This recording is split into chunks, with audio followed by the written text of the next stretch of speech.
Matt Brighton back here with another episode of Bat Disrupt Season 3. We've been interviewing the best disruptors, innovators of design, of architecture, all out in the Hamptons. Really excited to be here at one of your projects. A colleague and strategic partner of the Brighton Back Advisory team. We've done some great business with you. Looking forward to doing more business with you. Gia Fiorello of Fiorello Designs is here with us. Welcome. Thank you. I'm so excited to be here. Thanks for having me on. Welcome to the pod. So why don't we start with this house? Like, where are we at right now? Talk to me. So right now we're at the Hamptons Designer Show House with Cottages Gardens Magazine. So every year, the Hamptons Designer Show House partners with Cottages Gardens Magazine. It's in efforts to fundraise money for Stony Brook Hospital in Southampton. And basically 25 plus designers come in and take different spaces throughout the house. And there's events, people come here all summer long just to look at really cool design and all the different fun stuff that designers have to offer. Right now, we are in my space, the second floor of the pool house. And I also have this space, and then I have around the pool surround. I collaborated with Didon at the pool patio, and then in here, I did this one solo. This is my own space. It was a really cool experience. I'm very colorful. It looks great. It's awesome. I love the orange. It's really, really awesome. So super colorful. So now we're in the present. So let's go back to the future. We've loved working with you. You've been a great partner with us. We met you, that you're working with another developer through another partner on our team, and you've been a great addition for us to bring into clients, bring into projects. I mean, talk about, I guess, how did you become an interior designer? Where did you start? I went to college for interior design. Okay. And I graduated in 2021. Okay. And then from there, I just applied everywhere, and I never knew what the Hamptons was. I mean, I grew up on Long Island. I grew up in Belport. Okay. But I never had been out here before. And when I was applying, I was just applying to random places online, LinkedIn, Indeed, all those places. And I came across a developer out here, and that developer is Farrell. And I had an amazing experience there. I jumped right in. I was their designer. I specified for them, was on projects, collaborations with their custom homes and spec homes, and learned a lot from there. From there, I just felt that I needed to do something that was a little bit more my speed in the design world and, become my colorful version of myself. So I took that and ran, and I've had Fiorello Designs now for 2.5 years. Officially. Yeah. And that has turned into custom design, furniture design, staging, all different avenues of design. Cool. Yeah, we'll definitely get into I think you starting your business and what they look like. I mean, I guess running back to Farrell, I mean, how many projects do you think you worked on over there? 30. Wow. 30 in 2 years, which was crazy. Yeah. I didn't know my life was going to be like that. So you walk in there, the young designer. Yeah. What's that like? I mean, woman, young designer, Yeah. I mean, coming into the masculinity of development that it is. Yeah. I mean, what was that like? So it was really scary at first. I was Yeah. I don't know what's happening. I had no idea what was going on. I was the ripe age of 21 years old. Yeah. I was just hey, I'm here, no problem. I mean, just what I love about you, Gia, is I think you're young and you, Yeah. and part of the podcast that we do here is I got into business at 22. I love people that innovate and cut cloth and get after it at a young age Yeah. and kind of grow and get into things. So that's so cool. And I think out there we're trying to inspire people too to kind of take a path of, you can do this in the real estate world, and there's opportunity in entrepreneurism for sure. Yeah, no, I'm so glad that I was able to do this at a young age, because I feel like I'm able to learn at a different rate than most of this generation is doing so. Mm-hmm. So even just being at Farrell for the short period of time, I learned things that a lot of people that leave design school don't get the opportunity to do. Yeah. So it was honestly the best experience I could have ever had, and I'm so thankful for Yeah. it.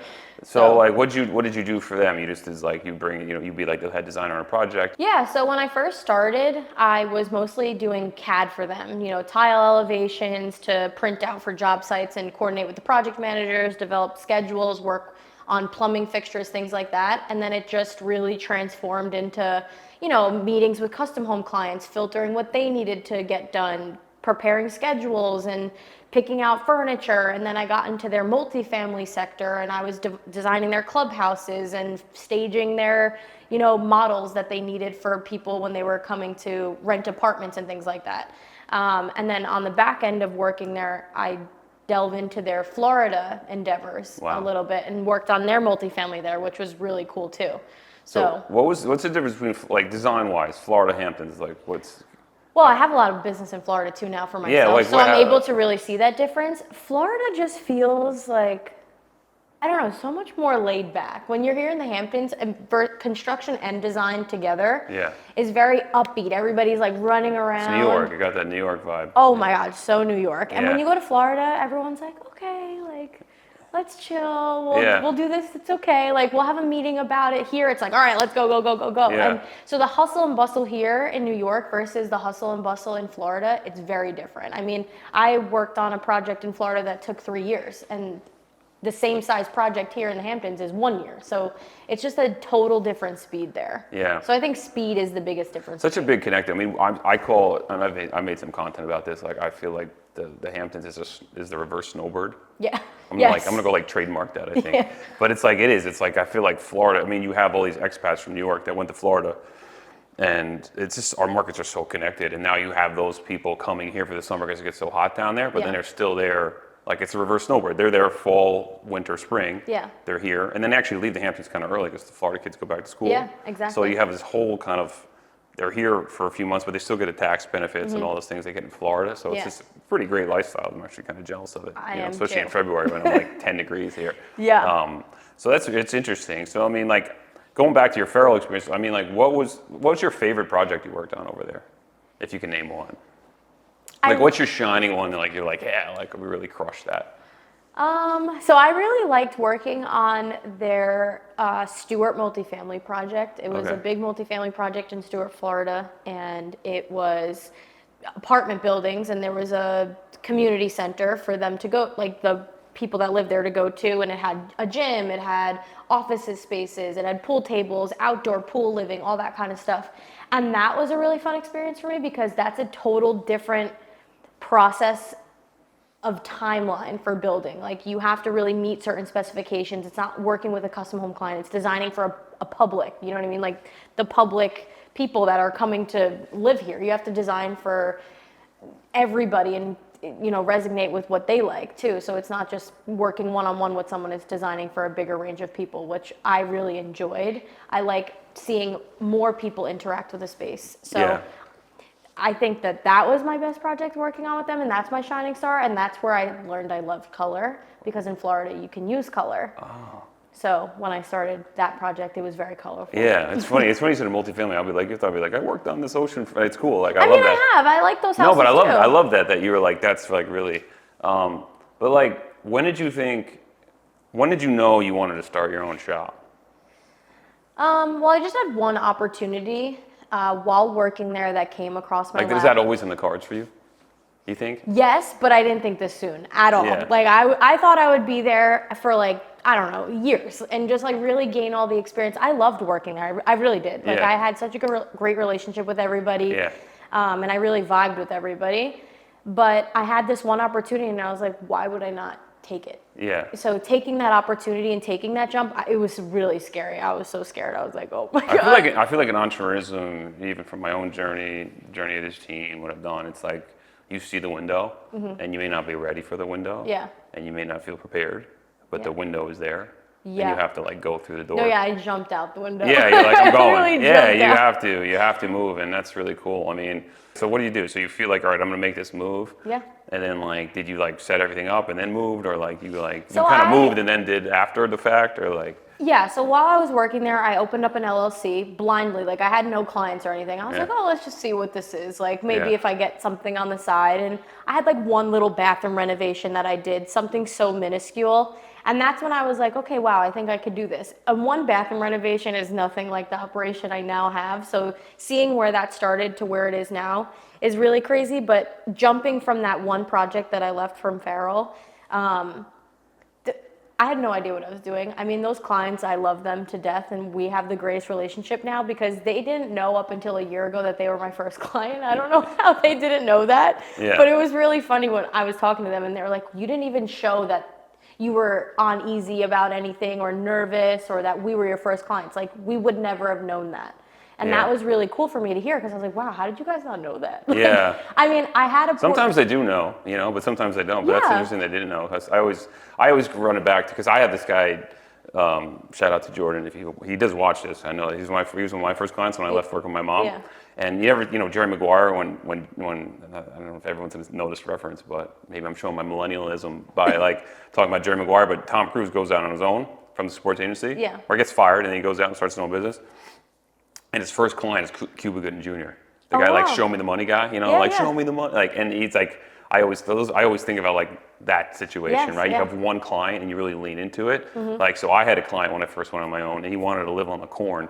I never had all this time, so I started cold calling everybody. It's Yeah. almost like there's such a benefit to be that, early on a journey like that, because you get so much attention. Yeah. And then as the business scales, like you're saying, Yes. now you're like, I had one bathroom, now you're at this big operation. Yeah, exactly. And I feel like that's the tricky thing. So I guess, like, take us through that journey. Like, so, and for anyone out there trying to scale a business, which is so difficult, you go from one bathroom, and then talk about the journey. How did it like progress? So I started with the one bathroom, and that was just on the side because I still had my full-time job. And then I got my first project, which pushed me to go out on my own fully. And that was a 10-bedroom house. So you go to one bathroom, though, 10 bedrooms? Exactly. Yeah, So you're like, thanks, this is good. yeah, I'm like, yeah. oh, no Yeah, problem. yeah. Yeah. So it was a 10-bedroom house, humongous, 4,500 square foot patio outside to fill, and 3 living rooms, huge basement, like so much going on. And the project was fully furniture and some furnishings and decor and things like that, but it wasn't construction. So at that point, it was just a big furniture project that I had put together, which was great. But then from there, that client was like, oh, you would be perfect for my friend, and you would be perfect for this, and you'd be perfect for this. And it just blew up so fast. Like, I look back at it sometimes and I'll see in my camera roll the date, and I'm like, it was only 2.5 years ago that was. It feels forever ago because since then, I've had 45 completed projects. Wow. So seeing that has been insane, and all different scales too. Like 2-bedroom apartments, $10 million houses to $20 million houses, and then smaller projects too. So it's just crazy to look back and see that only 2.5 years ago, like, I jumped into a 10-bedroom house from like blindly knowing nothing about interior design. No, you move fast, and I think that's it. I mean, it's such a referral business in general. Yeah, no, it is. And you start succeeding, and it just shows you, like, client experience. I mean, you could have the best website, you can have the best marketing, but if you're just, like, good at what you do, Yeah. and move fast and Yeah, stay and on top of it. It was all the people that I met along the way too. Like, Yeah. I didn't do this by myself. Like, I did a lot of it, but I wouldn't have been able to push through without the amount of people that really helped me and believed in my story, because no way. What kind of people were those? Like, just like family, colleagues, friends, colleagues? Some family, yeah, for sure, Yeah. that knew people, from the small bathroom renovations, things like that. But really just colleagues and people that I met along the way from other colleagues, being in social circles, things like that. But I never thought I'd be, immersed in this kind of lifestyle at all. Like, I came from a very, like, chill, like, medium family style, like, nothing crazy. So being in all of this has been insane. Like, I didn't even know that I would meet certain people or that they would believe in me. Yeah, per se. it's an amazing journey, and I would say, like, we always love interviewing people on this podcast about, like, the journey of entrepreneurism, and Yeah. I just relate to my own thing too. I mean, I remember going out on my own and having one client to now, Yeah, you're big. ranking in the top of things, and like it's, what I love about you too, you have like a certain humility, which is nice. And it's refreshing. Yeah, I just Yeah. like to be happy and chill and Yeah. make clients feel comfortable. Like, we're designing, we're not saving lives. Like, Yeah. it's supposed to be a fun experience. It's supposed to be client-based and very personal. I'll open packages for my clients. Like, I have clients that I've completed their project over 2 years ago, and they're like, hey, Gia, like, I have a delivery. Can you go bring it in? Yeah, I don't care. Like, Whatever you need. Whatever you need. It's a never-ending cycle. I mean, Yeah, that's one thing on our team too. It's like, how can we help? Like, Yeah. whatever we can do. I mean, I guess from like bringing up design, like, so what year did you start at Farrell? 2021. And I so graduated in 2021 in May and started it at Farrell August 1st. So It's like 3 months. 2021, midst of COVID to like 2025. Mm-hmm. Have you seen any change, or are you seeing like a shifting in design style, or Yeah, when I first so started, talk it was about that? Yeah. uber modern, like crazy modern, LED strip lighting everywhere, like very clean lines. everything is softening now. Like everything's starting to feel softer and a little bit more powerful in that sense. You know, more curvature, more warm tones.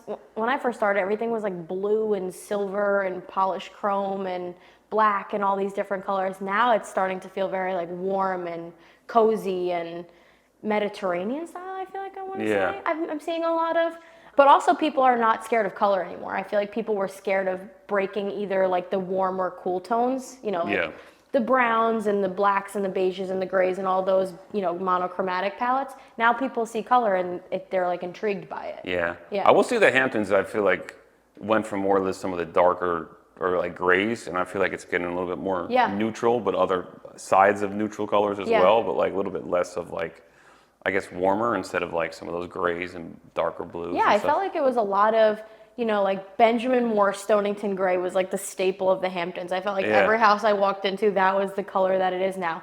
Now it's like white dove and like all these soft tones, and it's so cool to see that transformation because it was only a few years ago. What's your favorite white? There's like a million. So I don't know. I like Chantilly lace. It has like a coolish warm tone. I feel like that's a very common one. But I also really like Benjamin Moore White Heron, which has. If you're out there and you're gonna do your house and you don't, you should obviously hire Gia. But say you don't want to get. Say you're just looking for like your ChatGPT AI for like, you know, someone's asking you, the Gia ChatGPT, like, what do I do? What color should I put in my house? Is base, like, if I was just gonna do my house. Like just to like get it done. Yeah. Yeah, I think Chantilly lace is a really like solid color, but I like White Heron also. White Heron is like a very neutral white that is compatible with a lot of different things. Like if you have a brown couch or you have a blue couch, like it doesn't feel so cold. It has a little bit of a warmness to it. Yeah. So I like that one as well. All right, Chantilly lace, I like that. And then like, what's your favorite room to design? I like to design living rooms. Yeah. It's the most common place that you hang out in, right? Like when you're in someone's house, you're in their living room at some point. Whether you're having dinner and then you migrate to the living room, you always go to the living room. People are always using the coffee table. People are always putting their feet up on an ottoman. People are always like sleeping on your pillows or sitting on. It's the most recognized room in the house. So that is my favorite room to design because I think it's designed for conversations. Entertainment, like this. Entertainment. Yeah. That's really, really interesting. So, but powder rooms are fun to design powder too. Rooms? Yeah. Wow. Because you can get crazy. Like you can. They are. Powder rooms, I feel like a good crazy powder room is good. Like you can kind of get out of like a surprise room. When you shut the door and you're like, whoa, it's in there. Yeah. I like that too. What rooms are you, I mean, I remember like the big thing, obviously coming post-COVID, I think still now with like remote work, you're still seeing like home office stuff. I mean, like what do you? Yeah, I feel like we've kind of ditched the like fully loaded home office. And more of like a workable space. Or like little nooks in your house. Like a lot of things I've been seeing lately is kitchens designed with like a hidden desk where you open up the doors and there's like a secret desk behind it. Kind of looks like a pantry, but then you open it, there's a desk. Or people just like these little touchpad places. You know, a lot of people aren't working from humongous desktops anymore. I mean, some people are, but they like the mobile situation where you can just like plop your laptop, sit here, move here. Something pops up out of somewhere, you can sit here and use it. You know, so I think more of like many places to plop. I feel like rather than the big loaded home offices. It's interesting. What I always loved about you is like, and just kind of changing gears, like I love just like, for us as a sales advisory team, having the ability to bring you in to advise the client. You know, you have rendering capability, which is amazing. But just like, I love that you came from Fiorello because I think you understand sales. Yeah. And when I pitch you to my clients, I'm like, she understands sales. Yeah. Whereas some designers don't. It's about like the ego or this like grandeur thing or all this stuff. Whereas like, you're like, okay, what's the bottom line? You do have that. So like, I guess talk about what's the difference when you're designing for like, say a sale and what you're designing for a custom client. Is there differences or like, like how do you approach it? Yeah, so going into now the staging side of my business, which I'll talk about, is that was a newer endeavor I took on this year, in January this year, where I wanted to come up with a very custom version of staging where it's not rental furniture, there's no warehouse, it's custom curated and selected for your space. because different houses feel different. You know, you can't always just stick, you know, neutral furniture with, you know, accents of black, and, you know, that's a lot of the staging, but it looks good, it does. But at the same time, I want it to feel welcoming, you know what I mean? So with that model, I curated based on the sales. What is the house listed for? What can we marginally accomplish with budget? What actually is achievable and what actually makes sense? Because sometimes the staging budgets don't make sense. Yeah. So my goal is to make staging more approachable for all sales, because it really does help a sale. When people walk in, you're with your agent, you can sit down in somewhere and it's not a big open room. So it makes it more welcoming to, I think, a lot of people that are walking through spaces or buying homes or want to feel an experience before even buying the house. They can sit on a couch in a dining room and envision their family having dinner.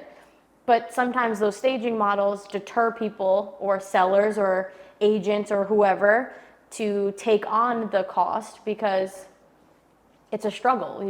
There's no budget ever for staging. Yeah. You know what I mean? So we're always squeezing. So I have developed it into a sense where we can squeeze a budget out, and maybe we don't do every room, but we just do the rooms that need to happen to make it feel visually completed for someone walking through the space. I love that you also, I mean, we just brought you in to, you set up a whole house to rent as well. I mean, you were like, Yeah, you need yeah. the forks and knives. We're like, yeah, we do. Yeah, forks, knives, Whatever, pots, pans, blender. toilet paper. Yeah, like I think that's so essential it's an investment, obviously. But I do agree with you too. Like I think developers during COVID got lazy and stuff would trade a lot they out here, didn't and need they to. stopped. I think pre-COVID, and we used to advise a lot of clients like furnish the house, and Mm-hmm. I've set records with clients where they listened and we like put the actual furniture in. We actually didn't even stage it. Like they just like, which I know you rep too Yeah. sometimes. When I brought you in on things, you're like, let's just buy it.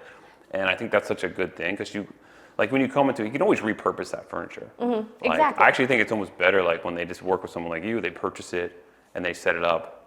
Like, this is how I envision this lifestyle space. Yeah, and not even that, for developers that are developing multiple houses, right? So one goes on the market, you stage that one. If the client that comes in doesn't want to buy the furniture, you just move the furniture to the next house. Yeah. So it kind of makes sense in that regard, because sometimes the staging model, by the time you could have bought the furniture, you're renting it for the same cost, and then you don't own it at the end of the day. Yeah. So that's where I come in, and my model does not work for everybody. Some people just want to stage the house for a few months at a lower cost and get it done. I make sense for investors, developers, and people that are gonna rent the house with the furniture. So I don't need every client in that aspect, but it's more so for the people that want to have the opportunity to own the furniture and it be more of a custom experience. So that's really my model interesting. with that. I mean, so going into like, you have the staging, you do the design, you do custom stuff, you do building stuff. So like, talk about what's your team like? I met one of your girls one time, she was great. But like, Yeah. what's you scaling your business, you're growing. So like, how did you went from just you to like, how did that progress? How did the team progress, your business progress, your company? Yes, so I do have one main girl, Tori. She's literally my second brain, thank God for her. Yeah. She's been with me from the beginning. She came on as like an hourly situation when I started my first project ever. And then as things grew, we developed our situation. Now she's full-time. She's around all the time. She is my main person. But then now I have a social media director, and I have, 3 girls that do drawings with me and work on schedules and communication documents for clients and things like that. And then I have a full-time accountant and bookkeeper. So I have that aspect of that too. So Yeah. I'm like a team of 10 right now with my 2 interns this summer. Yeah. So it really got It's big. funny, you can be like, I've seen this in small business too, like say you're great at building pools, you're great at selling houses, you're a great designer, but then you kind of, to build a business, I feel like then you have to get into a place of like, okay, now you're like the CEO Yeah. mindset. I mean, how has that transition been for you? You seem pretty natural at it, to be honest with you, but like, yeah. I mean, I make mistakes like everybody does. Like there's certain things that I don't understand still, or that I need to work on all the time, but I think leading always came natural to me. I was always like the main person at work. I was like the head waitress when I was a waitress. Then I was like my sorority's president. I can see that. Yeah, like I was always like leading something. I was dance team captain in college, like all these things. So I always had a natural, Love that.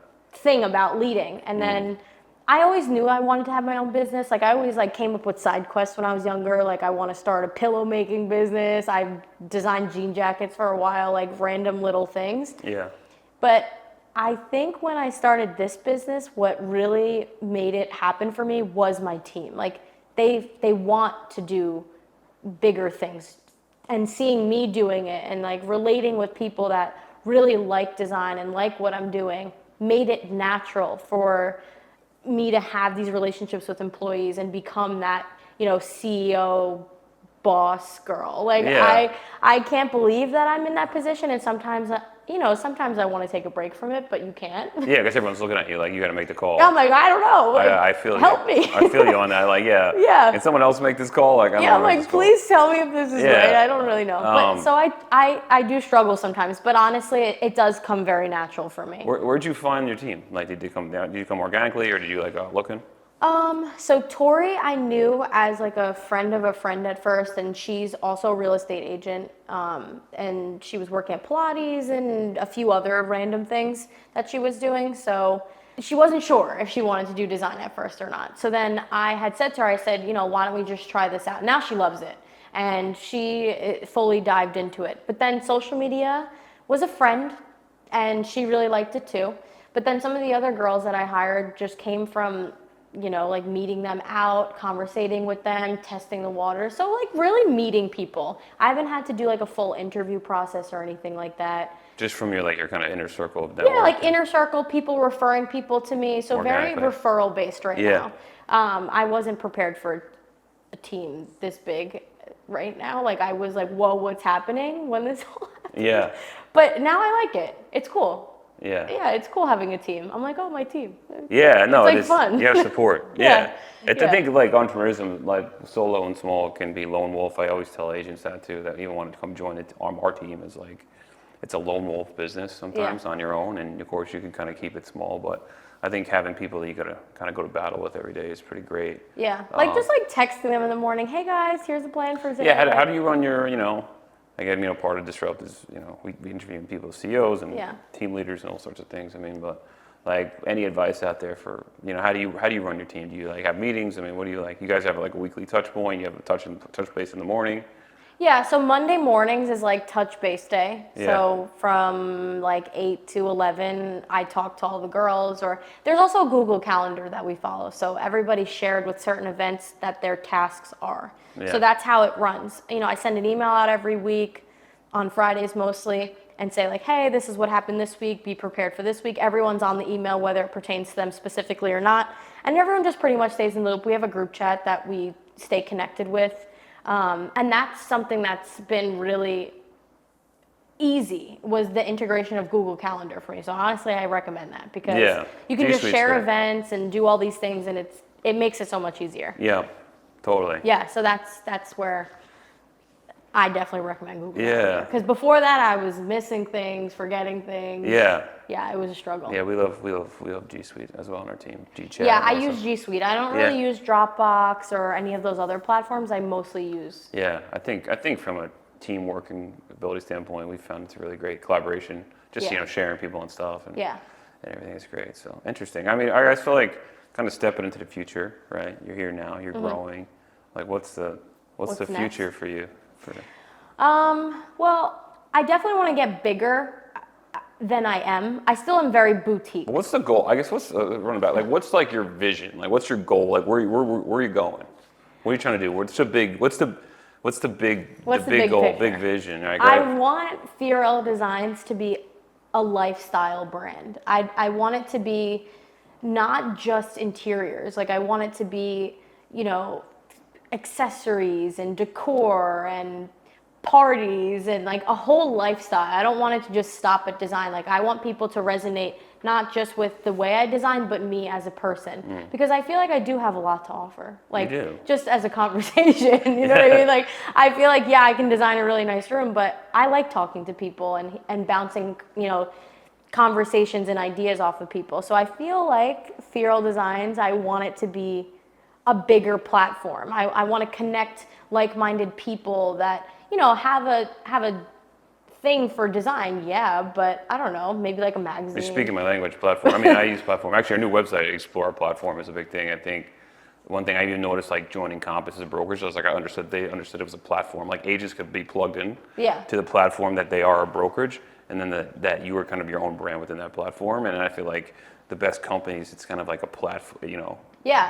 The future, I feel like, of business is a lot of that kind of platforming, multi-serviced kind of areas. Like even for us as a team, like, you know, we're on Disrupt, like, you know, we now built a Disrupt Media off of this that we kind of offer for people, offer for clients for kind of getting people to look at our business and look at their listings, right? Yeah. Like, and then we have new development, you know, then we have our standard sales, right? So I feel like that's cool, and I think that's a really interesting angle for you. So, like, what does that platform look like from a design standpoint? I think like this is so far away. Like I haven't even. I feel like I'm saying this, but I've never actually said it out loud. Like No, we're gonna speak it into existence right now. Question, We're gonna, so now and now I'm gonna be like, I'm gonna run it back and I'm gonna send it to you like, Gia, see, you said this, you gotta do it. No, like I think like a magazine. Like I love it. I want it to be like a community. Dream big. Yeah. Dream Just big. get big and do everything crazy. Yeah. No, like I think like a platform of a magazine that engages like-minded young entrepreneurs. Like, yeah, my business is mostly women in construction because yes, we're talking about design, but like I'm on a construction site with a tape measure and boots, and like I do have that side of me where I want more women to feel comfortable doing that and not feel intimidated by the job site. So I definitely want to engage that side of the business a little bit more, and I think creating a community around a magazine is a really cool thing. Like I could have, you know, like different people have interviews in there, and you can have events around the magazine that develop this entire community. I've seen it with a lot of the magazine companies out here. I mean, Spotlight Magazine, Social Life Magazine, they all have a thing, right? So like Spotlight, theirs is spotlighting people out here. Maybe mine is specifically in design, like things like that. So I'm like super intrigued by the lifestyle of that. Creativity is so fun, right? Yeah. I mean, like I can sense you getting more excited, and then I'm getting more excited. So like I love that. That's what entrepreneurism is, right? Like it's like openness and like creativity and like creating value.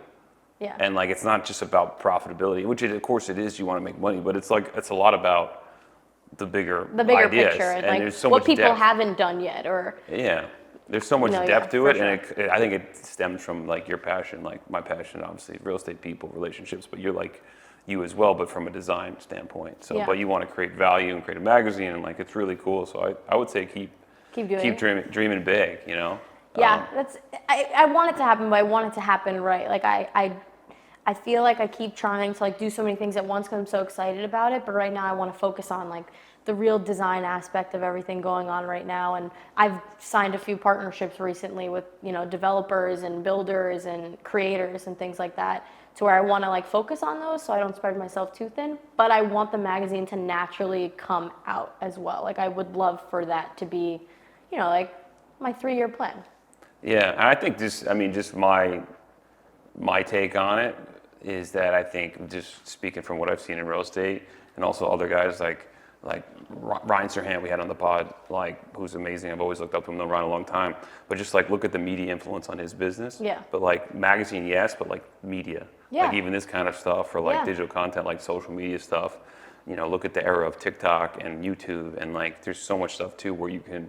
What I love about it is like you can have a passion like you, and you could go out and talk about design in a media platform and reach a gazillion people very easily without it having to do anything else other than that. Right, and that's why, so we have recently focused heavily on our social media platform. Instagram is our main platform for sure. We haven't really delved into like TikTok or TikTok makes me feel really old, by the way. Like I get in there and I'm like, you're like, whoa. I'm like, whoa, but it's such raw form content. Yeah. And it's so interesting. Yeah, and so many people can see your things naturally. That's the cool part about it. But Instagram, I feel like, has resonated with my business solely and has made things feel very complete in a sense and rounded. You know, people really like we come with a very raw approach. A lot of designers use it as a platform for their portfolio and to document their, you know, projects. But we use it for showing behind the scenes and interviews and collaborations and promoting other designers too. Like I think other designers, like I'm not the best designer ever. Like there's people that are amazing. So I want that community to feel tighter, you know, like New York designers, like I don't want people to feel like there's a competition. I want everyone to be rooting for each other, and I feel like social media gives you that opportunity to root for other designers as well. It does. Yeah. Really awesome. This has been a really great conversation. For like the future, right? There's all this talk of like it's a disruptive time, right? I think we have like AI is in every other discussion. Something we've come up on the podcast a lot is like an AI discussion.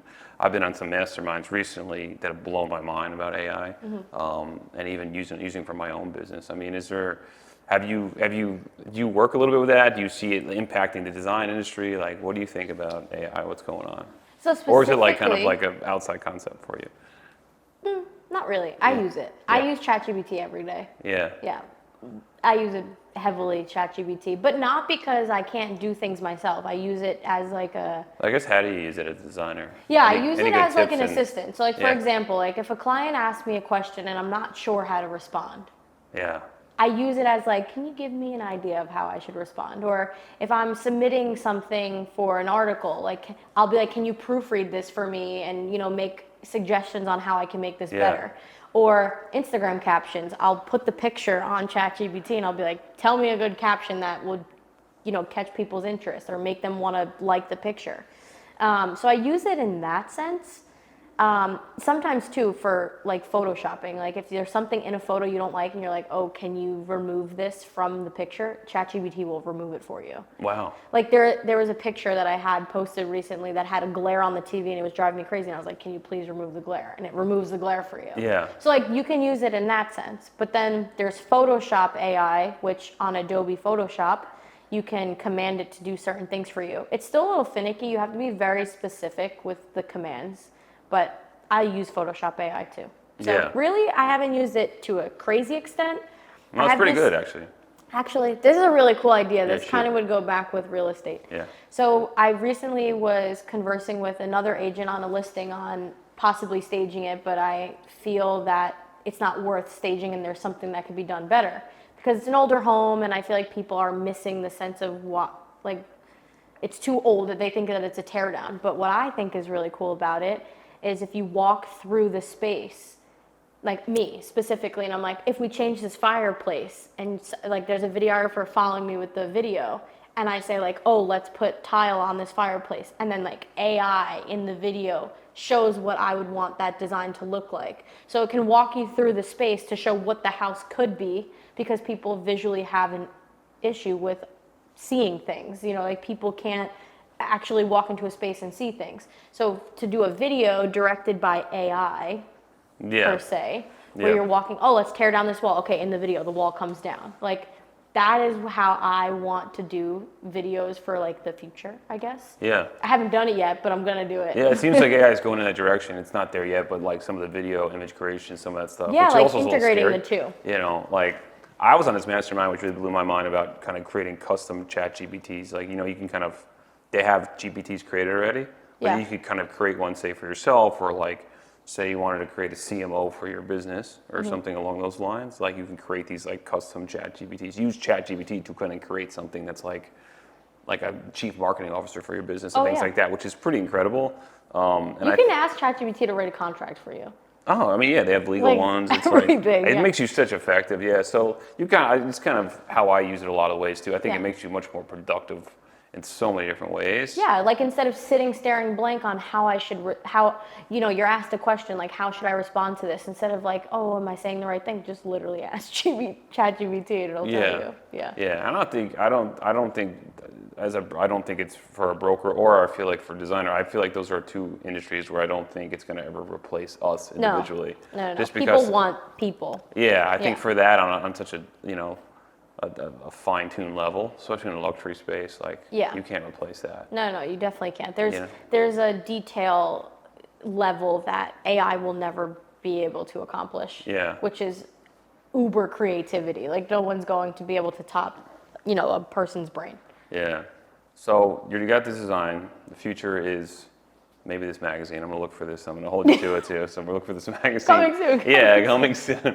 That's like when me and my team like, we're gonna do this next quarter, I think. This is a crazy idea ahead. But a question I ask every guest, and it's a good one since the first episode of Disrupt. We've always asked it. I mean, I guess like Gia, like what keeps you up at night about business, about life? Like what's on your mind? 3 a.m. you wake up, you're like, oh, Well, what's weighing on? my sleep schedule is weird.